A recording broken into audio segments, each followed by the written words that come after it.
ये आकाशवाणी पटना है। अब आप अभिषेक दास से प्रादेशिक समाचार सुनिए।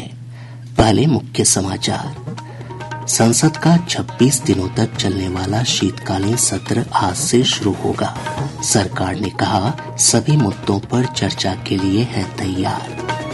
बिहार विधानमंडल का शीतकालीन सत्र भी आज से शुरू हो रहा है। 29 नवंबर तक चलने वाले सत्र के दौरान कुल 5 बैठकें होंगी।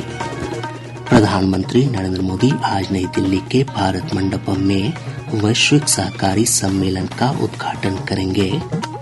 और संघ लोक सेवा आयोग द्वारा आयोजित इंजीनियरिंग सेवा परीक्षा में पटना के राजन कुमार ने देश भर में पहला स्थान प्राप्त किया। अब समाचार विस्तार से। संसद का शीतकालीन सत्र आज से शुरू होगा। 26 दिनों तक चलने वाले इस सत्र में 19 बैठकें होंगी। हालांकि कल 26 नवंबर को संविधान दिवस के अवसर पर संसद की बैठक नहीं होगी। संविधान दिवस पर मुख्य कार्यक्रम संविधान सदन के केंद्रीय कक्ष में होगा, जहां 26 नवंबर 1949 को संविधान को अंगीकार किया गया था। एक रिपोर्ट। संसद का शीतकालीन सत्र अगले महीने की 20 तारीख तक चलेगा। विधायी कार्यों में कुल 16 विधेयक सूचीबद्ध हैं, जिन्हें इस सत्र के दौरान पारित किए जाने की संभावना है। इन विधेयकों में भारतीय वायुयान विधेयक 2024, आपदा प्रबंधन संशोधन विधेयक, रेलवे संशोधन विधेयक, वक्फ संशोधन विधेयक और भारतीय बंदरगाह विधेयक 2024 शामिल है। इसके अतिरिक्त सत्र के दौरान वर्ष 2024-25 के लिए अनुदानों की अनुपूरक मांगों पर भी चर्चा और मतदान होगा। आनंद कुमार के साथ आदर्श, आकाशवाणी समाचार, दिल्ली। इससे पहले संसद के दोनों सदनों का सुचारू रूप से संचालन सुनिश्चित करने के संबंध में विचार विमर्श के लिए नई दिल्ली में कल सरकार ने सर्वदलीय बैठक बुलाई। बैठक के बाद संवाददाताओं से बातचीत में संसदीय कार्य मंत्री किरेन रिजिजू ने कहा कि शीतकालीन सत्र के दौरान सरकार संसद में किसी भी मुद्दे पर चर्चा के लिए तैयार है। उन्होंने विपक्षी दलों से लोकसभा और राज्यसभा के सुचारू संचालन में सहयोग की अपील की।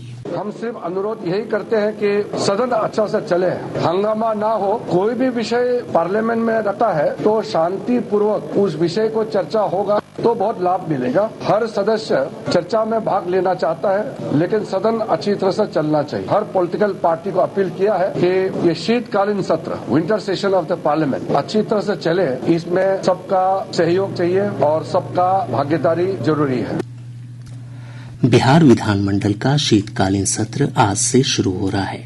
29 नवंबर तक चलने वाले सत्र के दौरान कुल 5 बैठकें होंगी। आज पहले दिन राज्यपाल द्वारा स्वीकृत अध्यादेशों की प्रति सदन पटल पर रखी जाएगी। इसके अलावा उपचुनाव में नवनिर्वाचित विधायकों को शपथ दिलाई जाएगी। 26 और 27 नवंबर को राजकीय विधेयक पेश होंगे। 28 नवंबर को चर्चा के बाद द्वितीय अनुपूरक बजट और विनियोग विधेयक पारित होगा। 29 नवंबर को अनुपूरक बजट पर सामान्य चर्चा होगी। इधर विधानसभा अध्यक्ष नंद किशोर यादव और विधान परिषद के सभापति अवधेश नारायण सिंह ने सत्र के सुचारू संचालन को लेकर पक्ष और विपक्ष के सदस्यों से सहयोग की अपील की है। शीतकालीन सत्र को लेकर राजद विधानमंडल दल की आज पटना में बैठक होगी। बैठक में पार्टी के सभी विधायक और विधान पार्षद शामिल होंगे। पार्टी सूत्रों ने बताया कि बैठक के दौरान सदन में एकजुटता प्रदर्शित करते हुए अपने दल का पक्ष रखने को लेकर मुख्य रूप से चर्चा होगी। इधर भाजपा विधानमंडल दल की बैठक कल होगी। पार्टी के प्रदेश कार्यालय में होने वाली इस बैठक में सभी विधायक और विधान पार्षद शामिल होंगे। प्रदेश भाजपा अध्यक्ष डॉक्टर दिलीप जायसवाल ने बताया कि बैठक में सत्र को लेकर आवश्यक रणनीति तय की जाएगी। प्रधानमंत्री नरेंद्र मोदी आज नई दिल्ली के भारत मंडपम में आईसीए वैश्विक सहकारी सम्मेलन का उद्घाटन करेंगे। अंतर्राष्ट्रीय सहकारी गठबंधन के 130 वर्षों में पहली बार वैश्विक सहकारी सम्मेलन और आम सभा का आयोजन भारत में किया जा रहा है। इस अवसर पर वर्ष 2025 को संयुक्त राष्ट्र द्वारा अंतर्राष्ट्रीय सहकारिता वर्ष के रूप में मनाने की घोषणा भी की जाएगी। इस दौरान श्री मोदी अंतर्राष्ट्रीय सहकारिता वर्ष 2025 पर स्मारक टिकट जारी करेंगे। इस सम्मेलन में भूटान के प्रधानमंत्री दाशो शेरिंग तोब्गे और फिजी के उप प्रधानमंत्री मनोवा कामिका भी शामिल होंगे। एक रिपोर्ट। अंतर्राष्ट्रीय सहकारी गठबंधन की स्थापना 1895 में हुई थी। यह दुनिया भर में 30 लाख सहकारी उद्यमों का प्रतिनिधित्व करता है, जिसमें 1 अरब से अधिक सहकारी सदस्य हैं। 6 दिनों तक चलने वाले इस सम्मेलन में दुनिया भर की सहकारी समितियां विभिन्न कार्यक्रमों और चर्चाओं में भाग लेंगी। इसमें लगभग 3000 विदेशी और भारतीय प्रतिनिधियों के शामिल होने की संभावना है। इस सम्मेलन का विषय है सहकारिता से सभी की समृद्धि का निर्माण। इस सम्मेलन में सभी के लिए सामूहिक, शांतिपूर्ण और समृद्ध भविष्य के निर्माण में सहकारी समितियों की भूमिका पर चर्चा की जाएगी। दीपेंद्र कुमार, आकाशवाणी समाचार, दिल्ली। प्रदेश में 1608 पैक्स के प्रथम चरण के चुनाव कल होंगे। मतदान सुबह 7 बजे से शाम 4:30 बजे तक होगा। प्रथम चरण में 1,23 लाख से अधिक मतदाता अपने मताधिकार का प्रयोग कर सकेंगे। राज्य निर्वाचन प्राधिकार की ओर से 19,825 मतदान केंद्र बनाए गए हैं। इस चरण की मतगणना 27 नवंबर को होगी। इधर बिहार राज्य निर्वाचन प्राधिकार ने स्पष्ट किया है कि जिन पैक्स के चुनाव स्थगित किए गए हैं वहां भरे गए नामांकन पत्र आगे भी वैध रहेंगे। यदि कोई व्यक्ति किसी पद के लिए नए सिरे से नामांकन दाखिल करना चाहता है तो वह कर सकता है। प्राधिकार ने कहा है कि मतदाता सूची में गड़बड़ी की जांच के बाद इन पैक्सों में चुनाव होंगे। संघ लोक सेवा आयोग द्वारा आयोजित इंजीनियरिंग सेवा परीक्षा में पटना के मोकामा के मरांची ताजपुर निवासी राजन कुमार ने देश भर में पहला स्थान प्राप्त किया है। राजन ने IIT खड़गपुर से इलेक्ट्रिकल इंजीनियरिंग की डिग्री प्राप्त की है। प्रादेशिक समाचार आप आकाशवाणी पटना से सुन रहे हैं। ताज़ा समाचारों के लिए आप हमारे x handle AIR News_ Patna पर जा सकते हैं। बंगाल की खाड़ी में बन रहे कम दबाव के क्षेत्र के कारण राज्य में अगले 2 से 3 दिनों में ठंड में बढ़ोतरी होगी। मौसम विभाग ने कहा है कि कम दबाव का क्षेत्र बनने से उत्तर पछुआ हवा की गति तेज होगी, जिससे ठंड बढ़ेगी। विभाग के अनुसार अभी उत्तर बिहार में अधिकतम और न्यूनतम तापमान सामान्य से नीचे आ गया है, जबकि दक्षिण बिहार में दिन का तापमान सामान्य से नीचे और रात का तापमान सामान्य से ऊपर बना हुआ है। प्रदेश में वायु प्रदूषण की स्थिति लगातार गंभीर बनी हुई है। बिहार राज्य प्रदूषण नियंत्रण बोर्ड से प्राप्त जानकारी के अनुसार पिछले 24 घंटों के दौरान कटिहार राज्य का सबसे प्रदूषित शहर रहा। यहां का AQI 380 दर्ज किया गया। वहीं हाजीपुर का वायु गुणवत्ता सूचकांक 349, किशनगंज का 330 और बक्सर का 329 रिकॉर्ड किया गया। राजधानी पटना का AQI 290 रहा। कटिहार के गढ़वाल मैदान में आज से 3 प्रमंडलों कोसी, पूर्णिया और भागलपुर के लिए अग्निवीर बहाली की प्रक्रिया शुरू हो गई है। 4 दिसंबर तक चलने वाली इस भर्ती रैली में अभ्यर्थियों की शारीरिक दक्षता का परीक्षण किया जाएगा। स्थानीय सेना भर्ती कार्यालय से प्राप्त जानकारी के अनुसार 12 जिलों से लगभग 6000 अभ्यर्थी भर्ती रैली में शामिल होंगे।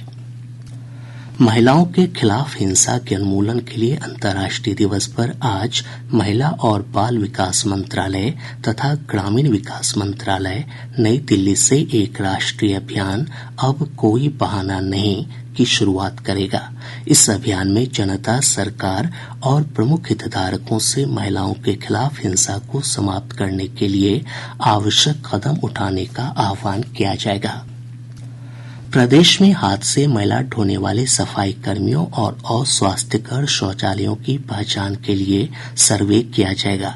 नगर विकास और आवास विभाग की ओर से जारी सूचना के अनुसार अनुपयुक्त शौचालयों के लिए 11 दिसंबर से 28 दिसंबर तक सर्वे किया जाएगा। वहीं हाथ से मैला ढोने वाले लोगों को चिन्हित करने के लिए अगले वर्ष फरवरी महीने में सर्वेक्षण अभियान चलेगा। ये लोग प्रखंड के बीडीओ कार्यालय या शहरी क्षेत्र के निकाय कार्यालय में संपर्क कर सर्वेक्षण ऐप पर जानकारी अपलोड करा सकते हैं। पंजाब के कपूरथला स्थित एक आलू फार्म हाउस में बंधक बनाए गए सीतामढ़ी के 9 मजदूरों को पुलिस ने मुक्त करा लिया है।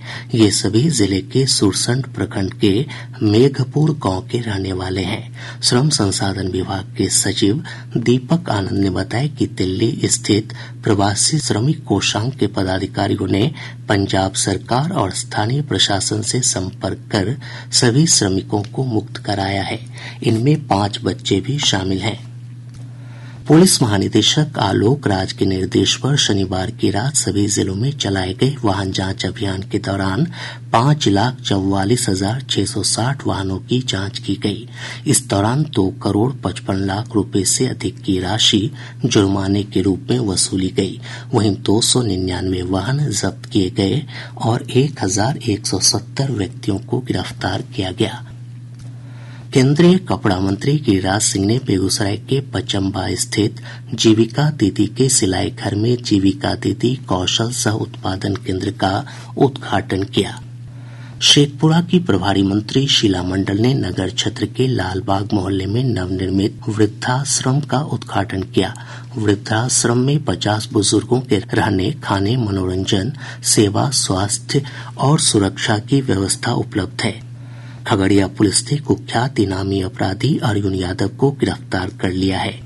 पटना के दीदारगंज चेक पोस्ट के पास पुलिस ने एक कंटेनर से 15 लाख रुपए मूल्य की शराब बरामद कर चालक को गिरफ्तार कर लिया है।